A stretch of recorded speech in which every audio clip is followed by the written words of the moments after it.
ମନେ ପଡେ ଶ୍ରୀ ଶ୍ରୀ ଠାକୁର ଏକ ବାଣୀରେ କହୁଛନ୍ତି, ଯେ ଯାହା କରନ୍ତୁ ତୁମେ କିନ୍ତୁ ଥାକ ସବାର କରାରେ ମଧ୍ୟ ଅଛି ପ୍ରିୟର ଉପଭୋଗ।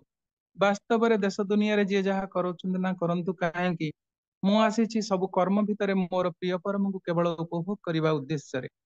ସେଦିନ ମନେ ପଡି ଯାଉଛି ଯୁଗାଚାର୍ଯ୍ୟ ଶ୍ରୀ ଶ୍ରୀ ବରଦା ଅଛନ୍ତି, ବର୍ତ୍ତମାନର ଆଚାର୍ଯ୍ୟ ପଚାରୁଛନ୍ତି, ଦାଦୁ ବିଶ୍ଵ ଦୁନିଆରେ କେତେ କଥା ଅଛି, କେତେ ଗଳ୍ପ ଅଛି, କେତେ କାହାଣୀ ଅଛି, କିନ୍ତୁ ଆପଣ ସଦାବେଳେ କାହିଁକି ଶ୍ରୀ ଶ୍ରୀ ଠାକୁରଙ୍କ ଗଳ୍ପ କରିବା ପାଇଁ କୁହନ୍ତି ଆଉ କରାନ୍ତି କାହିଁକି? ପ୍ରକାରାନ୍ତରେ ଉତ୍ତରରେ ଶ୍ରୀ ଶ୍ରୀ ବରଦା କହୁଛନ୍ତି, ଯାହାଙ୍କ କଥା କହିଲେ ଆନନ୍ଦ, ଶୁଣିଲେ ଆନନ୍ଦ, ଶୁଣାଇଲେ ଆନନ୍ଦ, କୁହାଇଲେ ଆନନ୍ଦ, ଆନନ୍ଦ ତ ଆନନ୍ଦ ପରମାନନ୍ଦ, ସେହି ପରମାନନ୍ଦଙ୍କର ସମ୍ବନ୍ଧରେ ଆଲୋଚନା କରି ଜୀବନ ସାରା ପରମାନନ୍ଦକୁ ପ୍ରାପ୍ତ ହେବା ଆମମାନଙ୍କର ଲକ୍ଷ୍ୟ ହଉ। ଯୋଉ ଉଦ୍ଦେଶ୍ୟ ନେଇ ଆଜି ଭାଇମାନେ ବହୁ କଷ୍ଟ ସ୍ୱୀକାର କରି ଦୀର୍ଘ ଗୋଟିଏ ଗୋଟିଏ ପାହାଚ ଚଢିଲା ଭଳି ଆଜି 1123 ପାହାଚ ଚଢି ଆଜି 1123 ଦିନ ପର୍ଯ୍ୟନ୍ତ ପ୍ରତ୍ୟେକକୁ ଇଷ୍ଟ ଭାବରେ ଭାବାୟିତ କରି ରଖିଛନ୍ତି। ସେଇମାନଙ୍କର ମଙ୍ଗଳ କାମନା କରେ, ଯେଉଁମାନେ ସୁନ୍ଦର ଭାବରେ ଭଜନ କୋରସ କୀର୍ତ୍ତନ କରି ଏହି ସତ୍ସଙ୍ଗ ଭାବମୁଖର କରିଛନ୍ତି, ସମସ୍ତଙ୍କର ପ୍ରୀତ୍ୟାର୍ଥେ ମଙ୍ଗଳାର୍ଥେ ସୁଦୀର୍ଘ ଇଷ୍ଟିପତ ଜୀବନ ପାଇଁ ପ୍ରିୟ ପରମଙ୍କ ନିକଟରେ ପ୍ରାର୍ଥନା କରେ। ତେବେ ଆଜିର ବିଷୟବସ୍ତୁ ଅତ୍ୟନ୍ତ ବ୍ୟାପକ ଅଛି, କାରଣ ଏଥିରେ ପାପୀ ପରିତ୍ରାଣ, ବାସ୍ତବରେ କେତେ କଥା ଅଛି। ପାପ କଣ, ପାପୀ କିଏ ଏବଂ ପରିତ୍ରାଣ କଣ, ପରିତ୍ରାତା କିଏ, ଏ ସମ୍ବନ୍ଧରେ ତ ବିଷୟବସ୍ତୁ ବ୍ୟାପକ। ତେବେ ସଂକ୍ଷିପ୍ତ ସମୟ ଭିତରେ ତୋଳି ଧରିବାକୁ ସାଧ୍ୟ ମତେ ଚେଷ୍ଟା କରିବି। ମୁଁ ସେଇ ପ୍ରକାର ବାଗ୍ମୀ ବକ୍ତା ନୁହେଁ।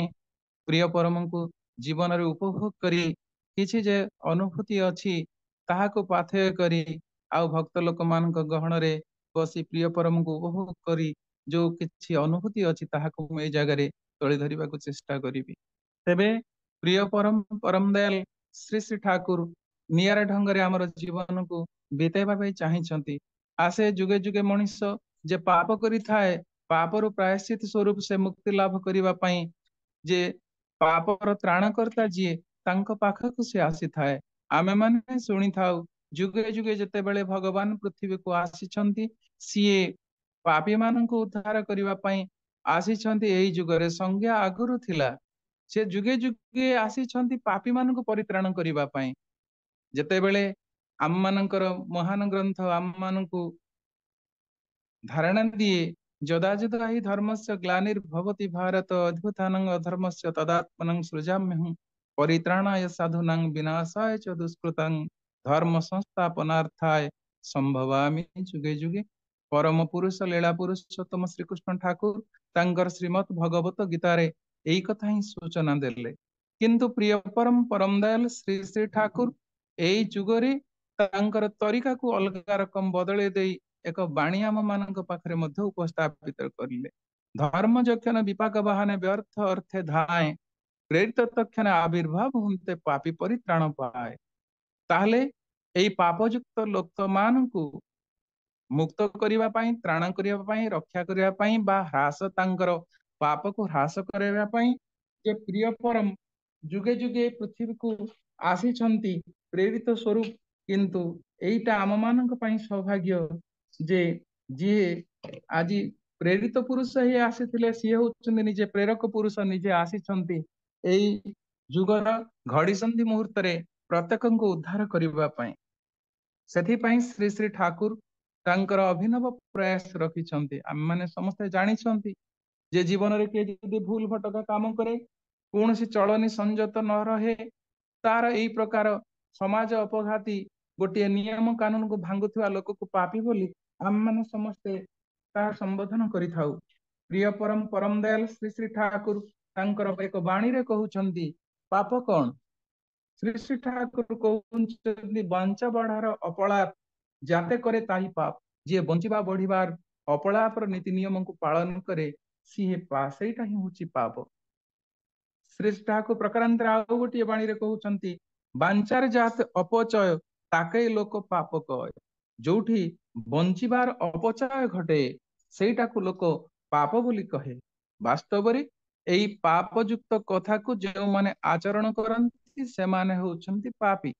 ସୁତରାଂ ପ୍ରିୟ ପରମ ଦୟାଲ ଶ୍ରୀ ଶ୍ରୀ ଠାକୁର ଯେ ମଣିଷକୁ ଉଦ୍ଧାର କରିବା ପାଇଁ ତାଙ୍କର ଏ ଯେ ସତ୍ସଙ୍ଗର ଦିବ୍ୟ ଧାରା ପ୍ରତିଟି ମଣିଷ ପାଖରେ ପହଞ୍ଚେଇବାକୁ ଚେଷ୍ଟା କରିଛନ୍ତି ଏବଂ କରାଉଛନ୍ତି ମଧ୍ୟ।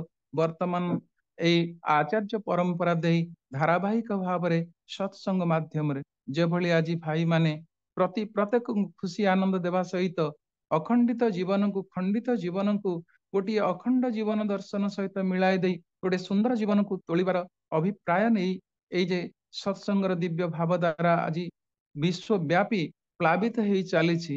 ଏ ଯୋଉ ସୁନ୍ଦର ଭାବରେ ପ୍ରିଜାଇଡ କରୁଥିବା ଦାଦା କହୁଥିଲେ ଯେ ମାତୃ ସମ୍ମିଳନୀ ସର୍ବତ୍ର ଆଜି ଶ୍ରାବଣ ପରିକ୍ରମାରେ ଶ୍ରୀ ଶ୍ରୀ ଠାକୁରଙ୍କର କଥା ବଡମାଙ୍କର କଥା ଆଲୋଚନା ହଉଛି।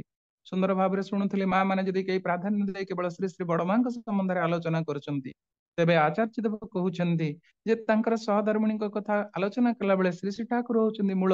ଠାକୁରଙ୍କ ଦର୍ଶନଟା ମଧ୍ୟ ମୂଳର ଭାବରେ ଆଲୋଚନା ହେବା ଉଚିତ। ତେବେ ପ୍ରତ୍ୟେକ ଯେଭଳି ଭାବରେ ଆମେମାନେ ତାଙ୍କର ସେହି ଦର୍ଶନ ଦ୍ୱାରା ନିଜକୁ ସାର୍ଥକ କରିଦେଇ ପାରିବୁ।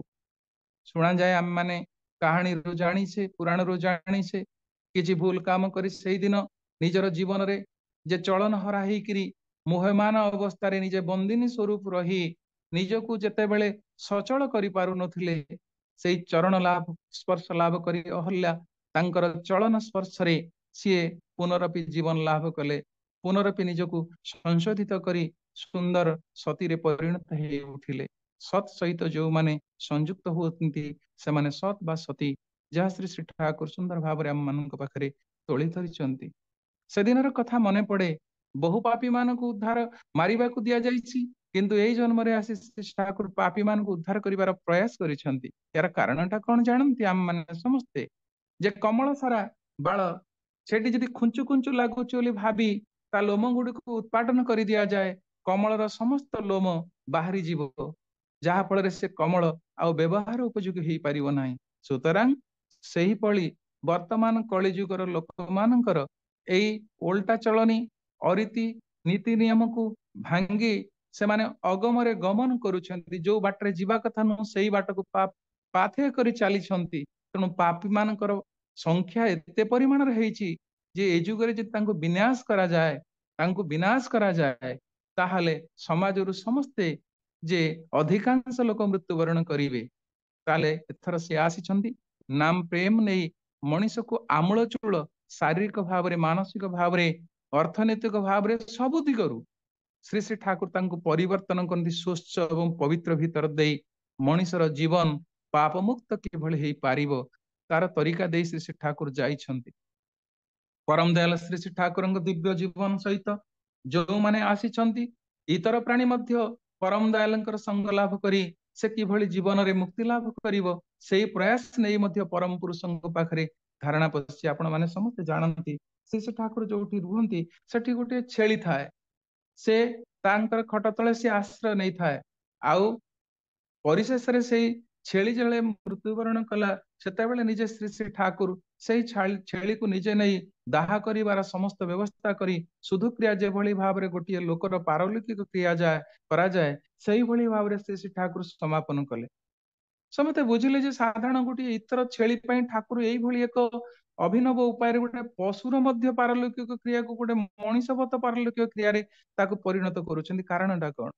ଶ୍ରୀ ଶ୍ରୀ ଠାକୁର ଏଇ ପରିପ୍ରେକ୍ଷୀରେ କହୁଛନ୍ତି, ସେ କିଏ ତୁମେ ଜାଣ? ସେ ହଉଛନ୍ତି ଯେ ପୂର୍ବ ଜନ୍ମର ଯିଏ ରାମକୃଷ୍ଣ ପରମହଂସଙ୍କର ଭଣଜା ହୃଦୟ ଥିଲା, ସେ ହଉଛି ସେଇ ହୃଦୟ। ଜୀବନରେ ଟିକିଏ ଖରାପ ଚିନ୍ତନ ସେ କରିଥିଲେ। ମା ଶାରଦା ଦେବୀଙ୍କର ରୂପ ଗୁଣରେ ମୁଗ୍ଧ ହୋଇ ସେ ଭାବୁଥିଲେ ଏଇଭଳି ଜଣେ ପତ୍ନୀର ସଙ୍ଗ ଲାଭ କଲେ ଜଣେ ପୁରୁଷ କୃତାର୍ଥ ହେଇପାରେ। ତାର ଯେ ଏଇ ମାଇଙ୍କ ପ୍ରତି ଏଇ କାମ ପିପାସାଟା ଗୋଟେ ପାଶବିକ ଚିନ୍ତନ ଯୋଗୁ ପରବର୍ତ୍ତୀ ଅବସ୍ଥାରେ ସେ ପଶୁ ସାରଳ ଧାରଣ କରି ଛେଳି ହେଲେ। କିନ୍ତୁ ତାଙ୍କର ଦିବ୍ୟ ଚେତନା ଥିବାରୁ ପରମ ପୁରୁଷଙ୍କୁ ବୁଝିପାରି ତାଙ୍କର ସେଇ ପାପର ପ୍ରାୟଶ୍ଚିତ ସ୍ୱରୂପ ସେଇଥିପାଇଁ ସେ ତାଙ୍କର ପାଖରେ ରହୁଥିଲେ। ତେବେ ମୋର କହିବାର ଉଦ୍ଦେଶ୍ୟ ହଉଛି ତାର ଯଦି ମଣିଷ ଦିବ୍ୟ ଚେତନାରେ ପରମ ପୁରୁଷଙ୍କ ପାଖରେ ନିଜକୁ ସମର୍ପିତ ଭାବ ନେଇ ଆସେ ତାର ପାପର ପ୍ରାୟଶ୍ଚିତଟା ସେ କରିପାରେ। ଆଉ ପରମ ପୁରୁଷଙ୍କ ସହିତ ଯୋଗଯୁକ୍ତ ହେଲେ ସେ ପାପରୁ ସେ ଉଦ୍ଧାର ପାଇପାରେ। ତାହେଲେ ଏଇ ଯେ ଯୋଉମାନେ ପାପ କାମରେ ଲିପ୍ତ ଅଛନ୍ତି ସେମାନେ ଯଦି ପାପୀ ହୁଅନ୍ତି, ତାହେଲେ ପରମ ଦୟାଲ ଶ୍ରୀ ଶ୍ରୀ ଠାକୁର ସୁନ୍ଦର ଭାବରେ ବହୁ କଥା ବି କହିଛନ୍ତି। ଆମେ ଆମ ମାନଙ୍କର ଜୀବନରେ ଓଲଟା ଚଲନରେ ଚାଲିଲେ ସେଇଟା ମଧ୍ୟ ପାପ ହୁଏ। ଏବଂ ଶ୍ରୀ ଶ୍ରୀ ଠାକୁରଙ୍କ ପୂର୍ବରୁ ଆମମାନଙ୍କ ପାଖରେ କୁହାଯାଇଥିଲା ପରହିତାୟ ସ୍ୱର୍ଗାୟ ପାପାୟ ପରପୀଡ଼ନମ୍। ତେଣୁ ମଣିଷ ପରକୁ ପୀଡା ଦେଲେ ସେ ପାପ କରେ, ଆଉ ଯିଏ ପରକୁ ପୀଡା ଦିଏ ସିଏ ହଉଛି ପାପୀ।